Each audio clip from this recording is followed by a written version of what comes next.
Let's get a broader perspective on this. Ifeanyi Ogochukwu is a member of the Aviation Roundtable and Industry Pressure Group. He joins us on the news at 10. I want to thank you so much indeed for coming at this time. Thank you. Good evening. Now, upgrades in airports, basically, infrastructure often comes as a hot topic anytime you think about that and when it's being discussed. But now we have these terminals.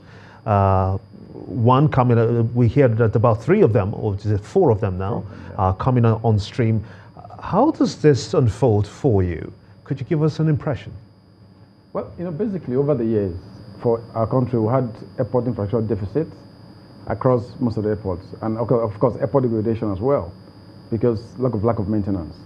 So for me, it's a welcome development that we're beginning to remodel these airports, particularly the 4 international airports, Lagos, Abuja, Kano, and Port Harcourt, to bring it to, well, global standards. But again, the terminal building actually is not just the infrastructure. The key thing actually is the equipment inside the terminal building. That actually determines how good that airport infrastructure is. So again, we need to look at what's available inside the terminal building. I mean, like I said earlier on, the issue of Port Harcourt coming on stream now is a welcome development because it's been a long time coming and all that. How much does infrastructure weigh on safety in your view?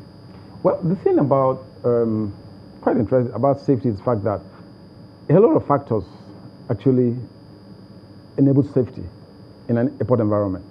So basically, you look at the runway, look at the fire cover, the aircraft rescue and firefighting equipment, look at the runway lighting as well, because these are all safety, components that makes an airport what it is. Of course, I mean, you look at safety, you look at security as well. But basically, in terms of safety, the fire cover is critical, because you never know when any accident or incident can happen. So that's one. The runways must be up to standard. The airfield lighting equipment also must be functional according to the type of airport as well. So those are critical things that has to be available in the airport. When we talk about safety. Again, looking at safety again in the aviation environment, it's not just about the airport infrastructure. I mean, all of the domains of aviation, the aircraft domain, the air navigation system domain, the regulatory environment, the airport domain, the airline domain, they all add up because they all have, in the safety chain, they all have roles to play and all that. So all of them aggregate together actually make safety of aviation possible. Now, it has to be an integrated collaborative approach. They can't work in silos. It has to be connected because that's how you can actually really enhance safety within the aviation environment. How do we get to that point, for instance, when you have to do a comparative analysis with what we have at home and what you have to compare with other climes in Beijing, for instance, in Heathrow Airport in the UK, and even in Dubai? When you move into those airports, you have a sense of some level of organization that's just breathtaking. When do we get to that point? Well, again, part of what we need to start actually is our policies.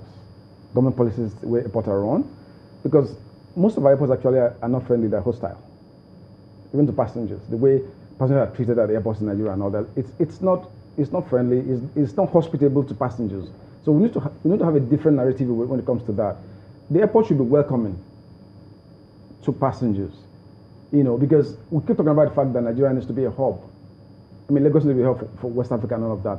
But you can't have a hub airport when the airport is not friendly, it's not accommodating and all that, which basically means that we need to have policies that will ensure that the airport is friendly. We need to also have good airport infrastructure. We need to have good charges.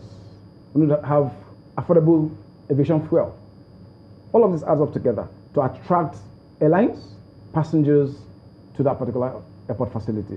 With all of this being in place, I mean, what you're talking about different airports, they have this in place. I mean, they're attractive.